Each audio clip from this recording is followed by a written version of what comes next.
Welcome to section 1.15 and 1.16. Here we're going to cover the idea of how energy helps our body do the chemical reactions it needs. We'll talk a bit about biochemistry in general and just the different reactions that occur in our bodies. And we'll also talk a little bit about some of the concepts from 116, which is this idea that we can use these reactions for both building things up, or anabolic, as well as breaking things down, catabolic. So we'll try to kind of pull all this chemistry stuff and kind of pull it all together in one before we kind of start to shift to some other topics with the later sections. And we've got a flame here just because this will show us thermal energy, which is one type of energy that we have. There's also potential, kinetic, there's lots of different energy types. But thermal energy is kind of interesting for biological stuff because we typically need a specific amount of heat or thermal energy for us to work properly. But in general, we can't actually use thermal energy that much. It's more just that having the right temperature can aid us in doing chemical reactions, can aid some of the molecules that we possess in functioning right. But you can't like go throw yourself in the oven and feel energized. Ultimately, you can't harness that energy for something useful. You're not going to be able to do that. If you throw yourself into some place that's hot, you're just going to get really hot, eventually pass out, and then probably kill yourself if it's hot enough. So we can't really use this for a lot of viable purposes other than making sure our body sticks around, 100 degrees. Because if we get too cold or too hot, that's also a big deal. So we do need this stuff, but we won't actually use it for energy in terms of like food. And so that comes this idea of what is energy. And so we oftentimes will just say energy is the ability to do work. If I can go through and spell here, that helps. And what we mean by that is doing work is really just the idea of getting something done, to change something, to move something, to relocate something. So this could be work on a cellular level where the cell itself moves around. This could be work at a molecular level where you kind of reshape a molecule, like a protein can change shape.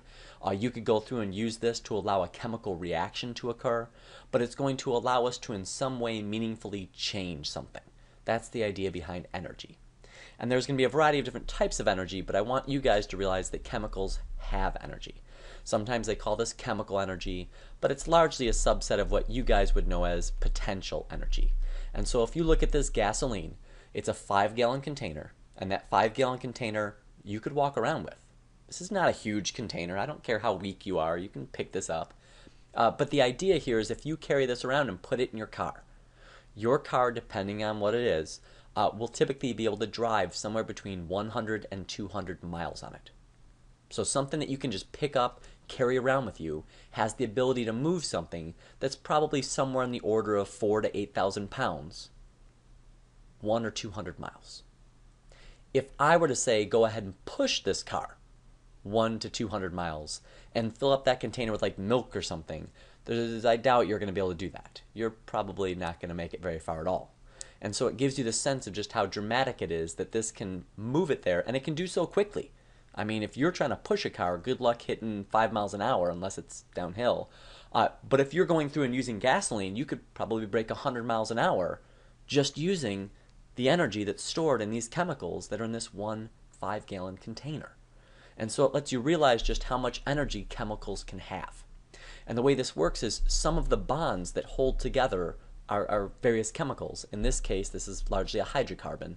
So gasoline is going to have a lot of energy. It's one of the most energy rich of our molecules. Those bonds have a lot of energy stored in them. And so if we allow them to kind of break apart and reform different bonds, more stable bonds, you can think of it like almost lazier bonds, if you will. So these new bonds have a lower energy level. And they'll oftentimes, if you're talking something like gasoline, those new ones will be something like CO2 and H2O. That's what we get when we burn stuff.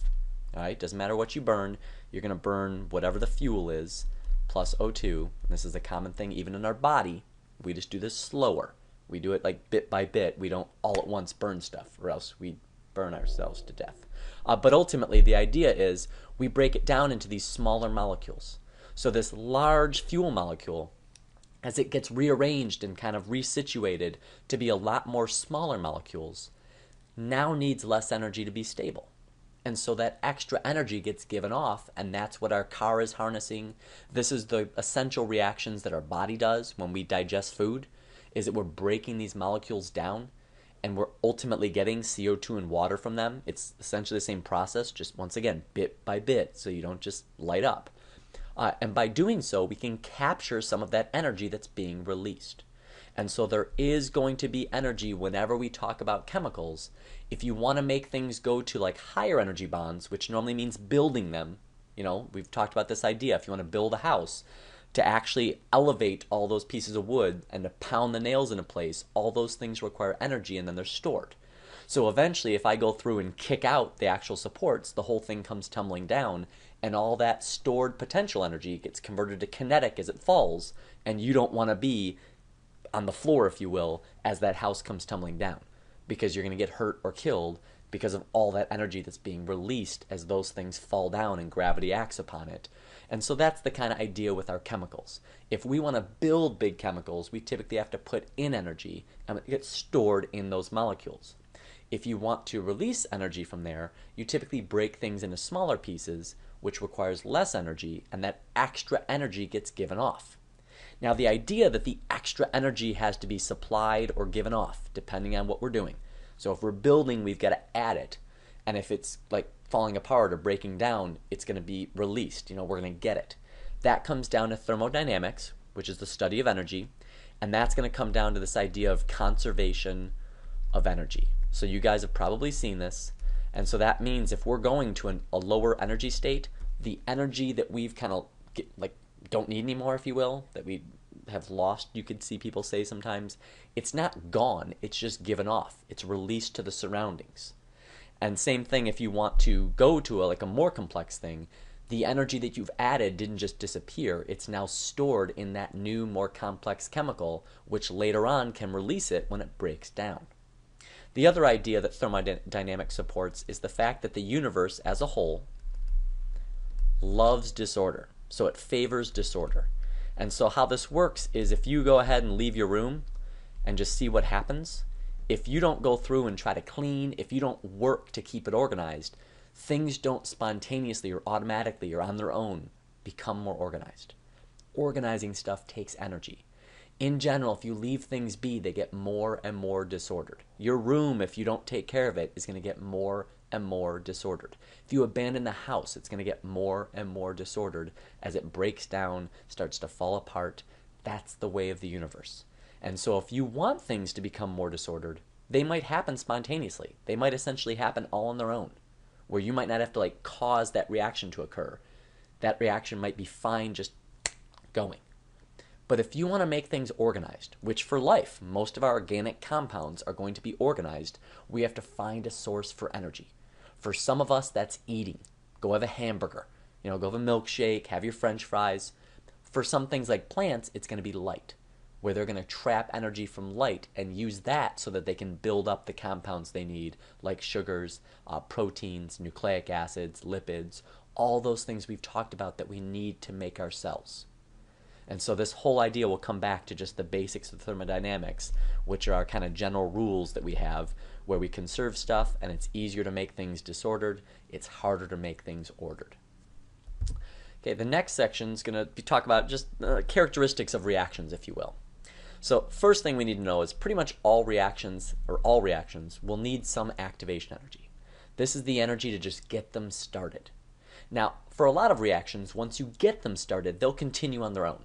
So I might initially need to throw that match onto the paper to get the paper to ignite. But once it ignites, the whole book or papers or whatever you have burns without any additional input of energy. But it still needed that first push. And so the activation energy is actually the energy it takes to first break those bonds, to first get the reaction started. And so all reactions are going to, we'll discuss, all reactions are going to need this. So energy to get the reaction started. And sometimes you'll actually get this energy back. So you'll see in this graph, this is the activation energy. All right, so I'll write A sub E, activation energy. And so that's the amount that we have to put in to start. So it's your little hump, if you will, at the very beginning. But you'll notice that afterwards, it releases far more than I put in. So I might put in, let's say this is 2 units. You'll see at the end it's actually released not just those original 2 units, but 4 additional ones. So overall, this reaction is going to be giving off energy, even though I had to put a little bit in to start it. and that's very characteristic of a lot of reactions that have an activation energy, is you'll get that energy back, but we need initially enough kind of push to get these bonds to break to get started. Now, some reactions, there's enough energy just between molecular movement. If you guys remember, all molecules are always vibrating if they're solid. If they're a liquid or a gas, they're kind of bouncing back and forth. So they have kinetic energy. So for some reactions, they'll occur all on their own, where you go through and you can take sodium and you can chuck it in water, and sodium wants to react so badly that that movement is enough to overcome activation energy, and sodium will ultimately catch on fire when it reacts with water. That's why we don't find sodium metal sitting around in nature, because if it did sit around and was exposed to humidity in the air or water on the ground, it'd react. And so it'd become another different compound. And so we call these types of reactions exothermic, that are going to require a decent amount, a relatively small amount of activation energy, and then they're actually going to give us back all that energy. They're going to release all the energy that they were given for activation energy plus more. So overall, an exothermic reaction is going to be one that releases energy. Now, oftentimes that energy is going to be heat, but it can also give off stuff like light. There's other ways to do it, but these ones are mostly reactions that are going to get hot. So like thermite, if you mix, I believe it's an iron and aluminum mixture, and then if you get that going, I believe you have to apply a little bit of heat, and then it burns incredibly hot. Like you can see videos where it burns through cars and stuff. That's because it's very exothermic. We needed that little bit, that little match just to start it, but then it gives off an incredible amount of energy in this case. So it's very, very exothermic after we put in that initial amount.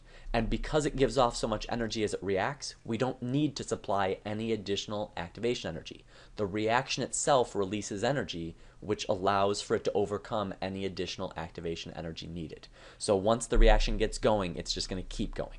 And exothermic reactions are much more likely to be spontaneous, where they'll occur on their own just due to molecules bumping into each other or molecular motion. So we'll tend to see that they tend to be spontaneous. So exothermic, they release energy, typically heat, and they'll most often be the ones that are spontaneous. Now for endothermic, this is typically where we're going to be doing stuff that's going to be organizing things. So we're going to make things more complex. You know, when we talk about exothermic, this is normally going to be like breaking stuff down. Whereas when we talk about endothermic, this is normally going to be a building process. So as such, we have to supply energy. It needs energy. Or in other words, another way of saying it is that the products have more energy than the reactants. So that means I've got to provide the energy difference, because this energy has to come from somewhere. So in this case, I'm going to have to add this energy to allow this to work. And then you can see there's still this activation energy. In this case, it's a lot, because I have to overcome not just kind of the little bump that you guys think about, but I, beyond that, have to overcome all this energy that needs to be added and stored. So if you have an endothermic reaction, it's going to require a lot of activation energy, and you're only going to get back a little bit of it. You know, it typically does come down a little bit on the end, but you'll see overall there's still this energy here that's been added and that's been stored, and so we won't get that back. So a lot of endothermic reactions will have to be heated. You'll have to put them over a flame, so that way all that heat energy, that thermal energy, can get stored, so that as the molecule shifts from the reactants to the products, it not only overcomes activation energy, it still has plenty of energy there to store in these new higher energy bonds. You know, it's kind of like me taking something and lifting it up and then trying to keep it in place. I've got to be able to store that energy, because it's not going to fall back down. It's not going to give up that energy. That energy is now stored because it's elevated, because it has the potential at some point to go back down to a lower energy level. But it's not doing it now. So if it did do that, if the bar that I just kind of hung up on the wall did fall down, that would be exothermic. But so long as I'm just kind of putting it up there, that's going to be an endothermic process where I'm storing that energy. So we still have activation energy. That's what's needed to start the reaction. That's from the bottom to the top of that little hump. But then you can see here that overall we're going from a lower point to a higher point. So it's endothermic. We've added energy. We've typically added heat. This type of reaction will feel cold because it's absorbing the heat. You know, it's taking that heat and using it. So these types of reactions will oftentimes feel cold because the heat is now gone, if you will. It's been stored in those bonds. And so that lack of heat feels cold. And so this is a building reaction versus a breaking down. And then the last bit, as we just come up with the terms that we've kind of brought up before, we have the idea of catabolic and anabolic. So this is just a fancy term for when I said you're building things or making them more complex versus when you're breaking them down. And we use this in a lot of stuff with life. For instance, when we talk about digestion, when we talk about, if you've heard this term, cellular respiration, that's just the fancy term for the process of taking your food and converting it to energy. The energy molecule that we know of is going to be called ATP. That's the one in biology that we've talked about, where this in biological terms is our energy molecule. And so when we eat food, so in this case we've got some wonderful different types of chocolates. When you eat that, these guys have complex molecules. They're big molecules. So we can break them apart, and by breaking them apart, that's going to be exothermic. I'll just write exo, which means we can take that energy from this exothermic reaction and we can store it as ATP. We can then use ATP when we break it apart, because we can make ATP break apart into ADP. Okay, we rip a phosphate off. And by doing that, by making things more disordered, we release energy.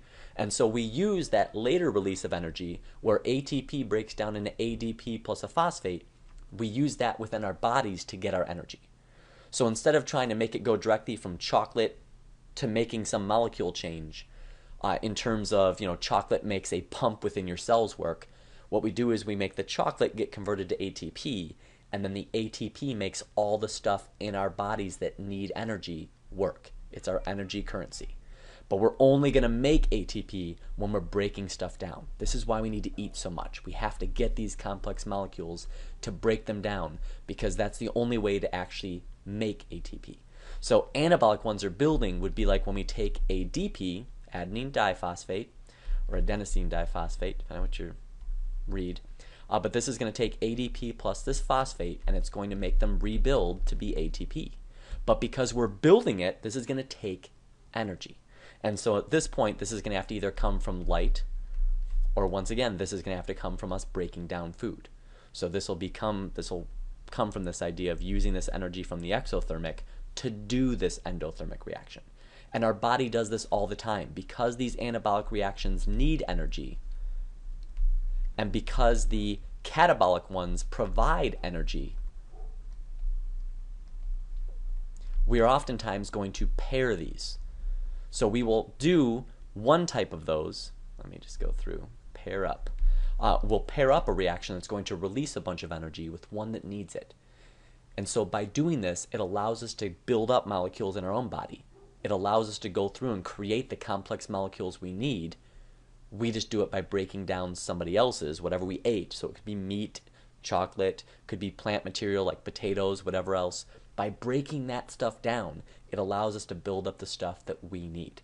So if you're looking at someone like a bodybuilder, for them to build the muscle, they have to eat a whole bunch. And by eating all that and breaking it down, it gives them the energy that they need to do these anabolic processes of building up the muscle, because that requires energy to get more organized and to maintain muscle. That's why if you don't work out a whole bunch, if you don't need all that muscle, you get rid of it, because it's a waste of energy. You're not going to try to eat so much and break down all that food and store all that ATP to build all the stuff if you're not using it. So if you get a weightlifter or maybe a football player stops playing, you'll see that they'll talk about them going to seed. You'll see them talk about them getting weaker because they stop producing all that muscle if they don't need it, because it's ultimately a waste of energy. Natural selection favors the individual that conserves their energy as much as possible, and producing a whole bunch of muscle without purpose is not a very good use of your energy. We have one more slide here that's just the term metabolism, just to make sure we're comfortable with it. When we talk about the term metabolism, it's all the chemical reactions that occur in our body. So this is going to include both the anabolic and the catabolic. And beyond that, it's also going to include like the other terms we can use, where anabolic ones tend to be endothermic, so it's going to include those. And it's going to include the catabolic ones, which tend to be exothermic. So it includes all the kind of stuff that we've been talking about here, the building up, the tearing apart, the needing energy, the providing energy. All those together are going to be considered our metabolism. This metabolism is one of the main things that's part of our biochemistry. Now, there's other things as well. We do have immune system stuff and additional things that involve chemical reactions. But a lot of the chemical reactions in our body are associated with this idea of metabolism. They're focused on energy, where we are going to do catabolic things, which are going to give us energy. That's what yielding means, to give us. So we are going to ingest typically something from an energy source, although this could be light if you're a plant. It doesn't have to be food, although it usually is. And then from there, we're going to break it apart. So you can see this is the process here. We're basically going to break it up. And then in the process, we're going to generate some heat. All reactions give off some heat, and this is essentially lost to us other than to help out our body heat. You will see that it could be 70 out and you still feel fine. That's because your metabolism generates heat, so your body's still doing just fine because it's generating some heat and the 70 degrees is perfect. Whereas if it's 90, even though that's less than your body temperature, you're generating too much heat with your metabolism, so you're actually heating up too much. And so that's why you're sweating and you feel miserable. And so of the energy that we capture when we break it apart, we use that, you can see, to convert ADP to ATP. So we go from adenosine diphosphate to adenosine triphosphate. And so this will allow us to get where this is the energized one. So ATP is the one that's got the energy, and ADP is the one that's not energized. So that's the one that needs to be recharged, if you will. And then ATP will go and be used for our body to do everything that it needs to. So as we're going to build all these chemicals that we need, and you'll see the building process is going to be called anabolism, but this anabolic idea. And so we're going to use that ATP to provide the energy so we can build the stuff that we need. And in the process, ATP is broken back down into ADP, which we can then, by eating more food, rebuild back into ATP. And so you can see ATP is kind of this cycle where we're constantly breaking it apart to extract energy and adding energy from breaking other stuff down to rebuild it again so we can continue with our metabolism. Now, pretty much everybody has a different default rate of metabolism, but everybody does have a metabolism. And it just depends too on other factors such as how much you exercise, what amount of stress is on your body. So metabolism is occurring in all of us in many similar ways, but there are going to be some differences in terms of just how much a person naturally kind of favors storing energy, or whether they store it as muscle, or in general how much, based on how much you eat, it can affect essentially how much you have to work with. So the more you eat, the faster your metabolism tends to go. The less you eat, the lower your metabolism works. And that's all part of, if you remember, that idea of homeostasis. So this whole process is pretty regulated, where if you're low on energy, you get hungry. If you have plenty of energy, you oftentimes feel fine. You don't feel like eating, as our body tries to balance itself out and make sure that it doesn't cause problems where we have too much nutrition, which being too heavy can be a problem health-wise, or have too little nutrition, because being very skinny or being lethargic because you don't have energy can be just as big of a problem. Hope you guys enjoyed this, and I'll see you guys tomorrow.